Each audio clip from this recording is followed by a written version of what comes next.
The Kuttanad, in which the most important towns are Alleppey, Vaikom and Kottayam, is the delta area of 4 rivers.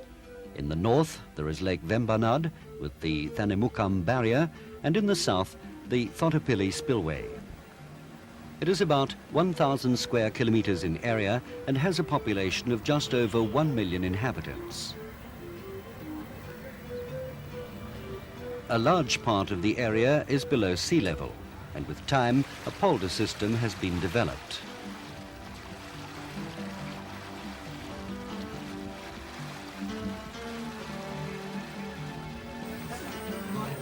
There are few roads, but the boat is an excellent means of transport. Passengers may take either a pont or the bus boat. Goods and produce of all types are transported by water. Here, a load of sand.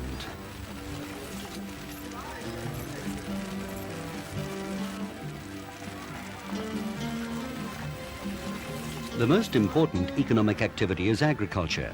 Approximately 40% of the population are involved in some way as landowners or as agricultural laborers. There are 2 seasons for rice cultivation. The Punjab crop is planted in November and the Viripu crop is planted in mid-May and harvested in September. The rice crops are generously sprayed with pesticides to protect them from a range of pests and diseases. In total, some 55,000 hectares could be cultivated, but in practice, because of drought on the one hand and flooding on the other, only 80% of this area is under crop in the Punjab season and 40% in the Viripu season.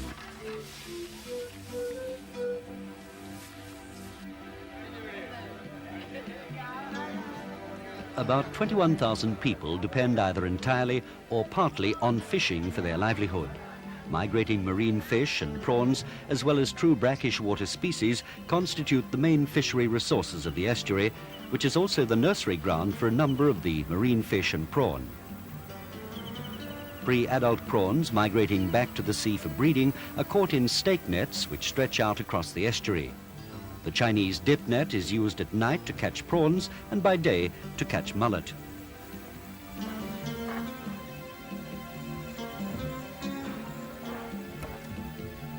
Reduction in salinity in the upstream stretch of the estuary has led to changes in the composition and size of catches.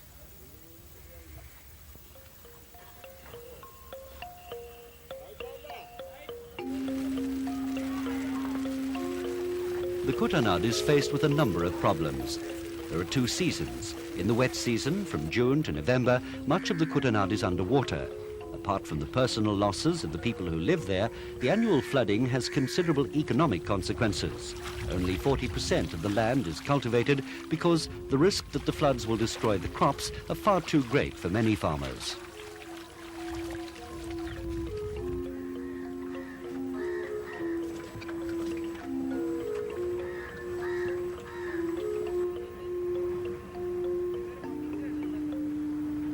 Living conditions and infrastructure have also to be adjusted to these annual floods.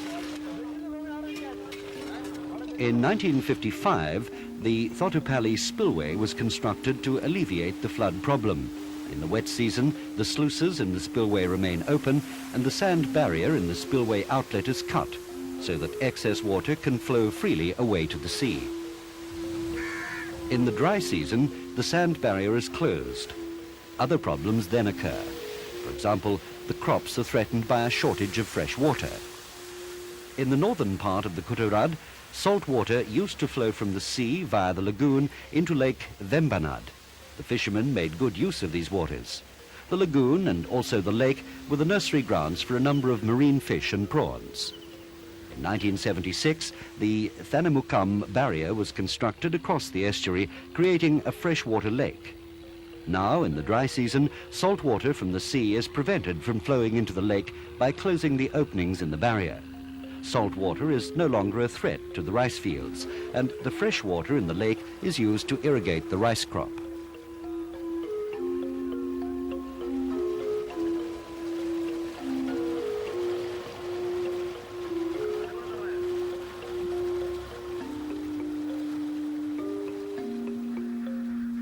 The ducks eat up the rice plants remaining after the harvest, and their manure helps to fertilize the land. The Kutanad does not escape the problems of environmental pollution. The main sources of pollution in the area are agricultural activities, domestic and industrial waste. The effects are evident in the excessive growth of aquatic weeds and the poor water quality.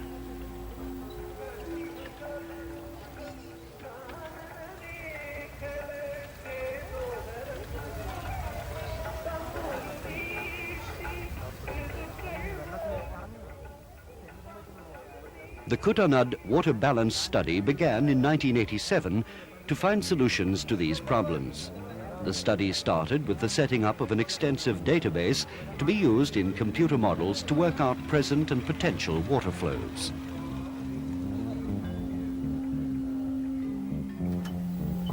A large number of measurements were made. The flow velocity in watercourses was measured at many places with the aid of this current meter. Other measurements are also important. For example, water level.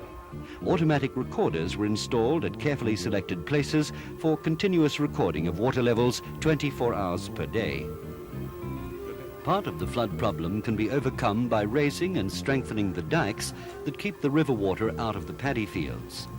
When the project started, no information was available on the dikes. Nothing was known about their profiles or the relationship between dike height and the water level outside the polder. The project developed a new method for collecting this sort of data. With the aid of a pipe structure and a lead line, a lot of very useful information was collected in less time than by other methods. Much of the data could also be used for other purposes. Measurements were taken throughout the whole project area.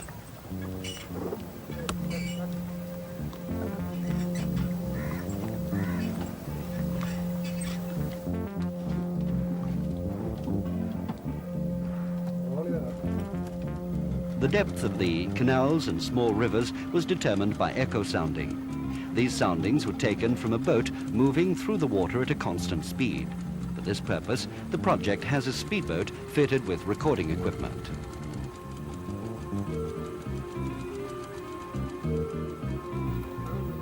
As the available maps of the Kutanad were not detailed enough, it was decided to map the whole area. This work was carried out by the Kuttanad Water Balance Study in cooperation with the Kerela Land Use Board. Land surveyors visited all the villages in the area to gather the necessary data.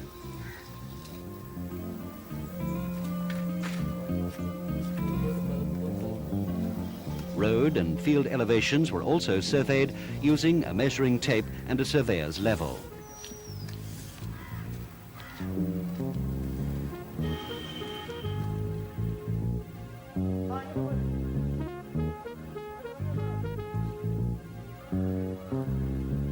This is the office of the Kuttanad Water Balance Study in Alleppey. Here, detailed maps of the Kuttanad were made from aerial photographs and from the data collected. All hydrological data were processed and mapped so that for the first time, comprehensive information was available on the Kuttanad, the land, watercourses, dikes and water flows in the area.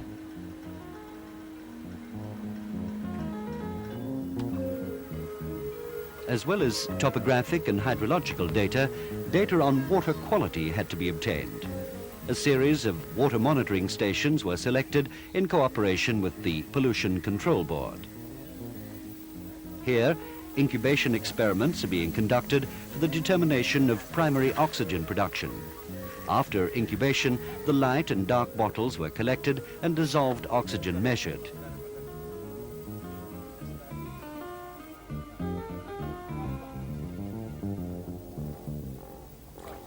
A sediment grab was used to collect silt from the bottom of the rivers for pesticide analysis.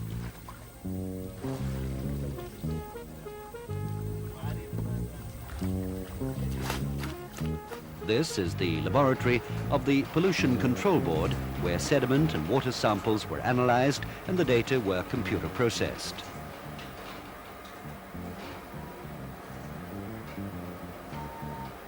"20 chemical and physical properties were analyzed in samples taken monthly over a period of 18 months from 27 stations in the Kuttanad and Cochin backwater. Levels of pesticides were also measured in water and sediment samples. So data were collected on the present environmental situation. These data were used as a basis for predictions about possible environmental problems in the future. As no detailed information was available about agriculture in the Kutanad, the project carried out a detailed survey of farmers. Information was gathered on aspects such as the areas cultivated throughout the year, what crops are planted and harvested, and how many people contribute to the household income.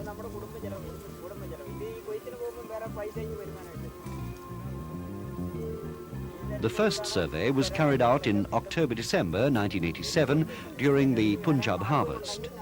In April to June the following year, the second survey was done during the Viripu harvest.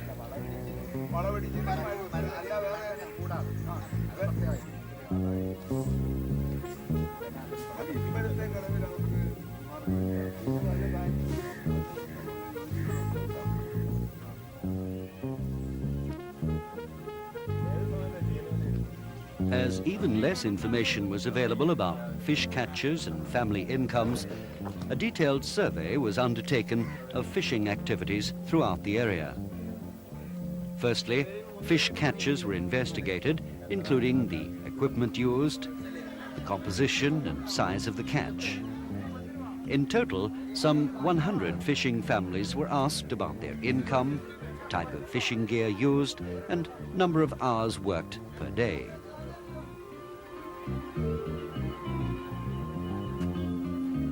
Finally, the price per kilogram and fluctuations in fish prices were investigated in a market survey.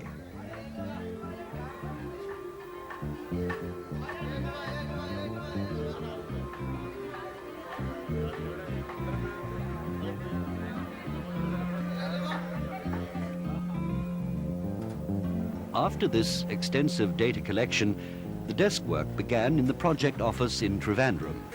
All the data were processed by computer using a range of programs. The WAFlow model was used to work out the various flood protection options and the consequences of each of these measures. Various alternatives for overcoming the lack of fresh water during the dry season were considered in a similar way, and the implications of these measures checked against a number of parameters.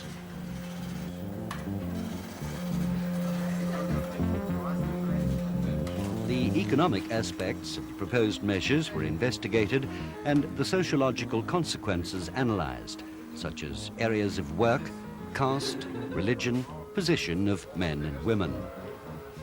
The hydraulic and hydrological options were investigated in relation to the environmental consequences.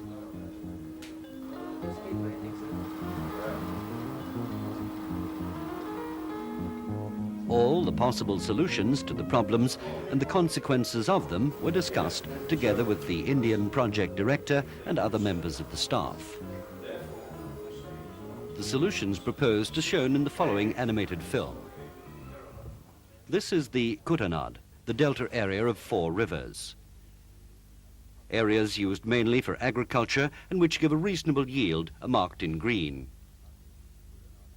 Much of the Kuttanad is below sea level, and during the rainy season, the canal system cannot handle the vast quantity of excess water entering the Kuttanad, with the result that much of the area is entirely or partially flooded each year.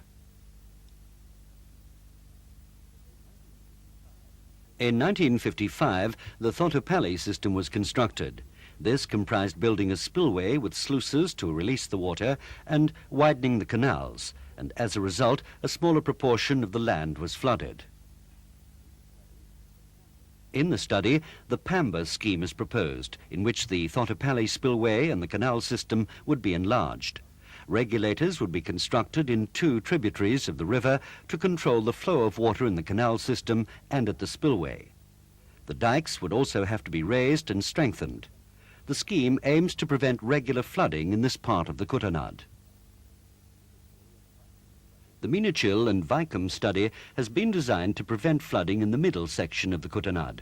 According to the study, the excess water can be diverted to the lake by regulators in the rivers and by widening existing canals and constructing a new canal. The dikes would also have to be raised and strengthened. As a result of these measures, farmland in this part of the Kutanad would no longer be flooded. Another major problem in the Kutanad occurs during the dry season when fresh water is needed for irrigation. When connected to the sea, as is the case in the natural situation, the lake contains salt water and thus the surrounding area cannot be irrigated with the water from the lake. The shortage of fresh water in this season means that agricultural production is low at that time. This is shown by the white dots. In 1976, the Thanamirkum regulator was constructed to solve the problem. By closing the sluice at the beginning of the dry season, salt water is prevented from flowing into the lake. But in the dry season, there is a continuous shortage of water for irrigation. This measure has only partly overcome the problem. If in the future no satisfactory measures are taken, then agricultural production will decline further because more water is being used upstream for irrigation and domestic purposes.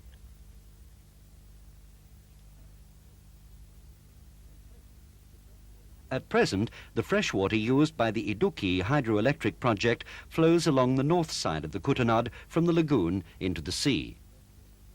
This fresh water could be used to overcome the irrigation problem.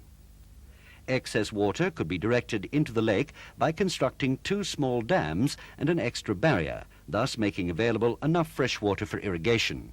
This would contribute to higher agricultural production throughout the whole area. Although the measures outlined will ensure that agriculture can function optimally, the fishermen will not benefit from the project. A solution, which also takes account of the interests of the fishermen, would be to keep the sluices in the salinity barrier open permanently and to construct a dike parallel to the eastern shore of the lake. The water to the east of the dike would be fresh for irrigation because of the inflow from the Muvatupura diversion. Water to the west of the dike would become brackish again.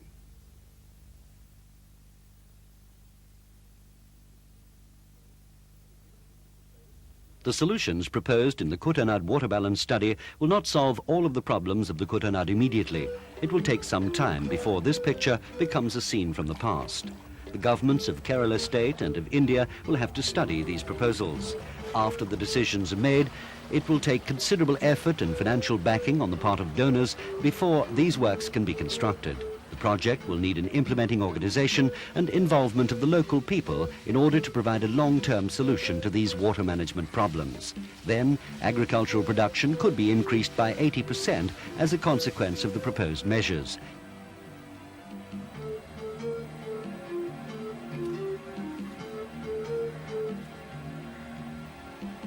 The fish catch can be increased by 50% by opening the Thanemukam barrier and by constructing a freshwater dike in the lake, together with measures to prevent overfishing. As in the rest of the world, extensive measures are needed to overcome environmental problems. The proposed measures will only offer solutions on a limited scale.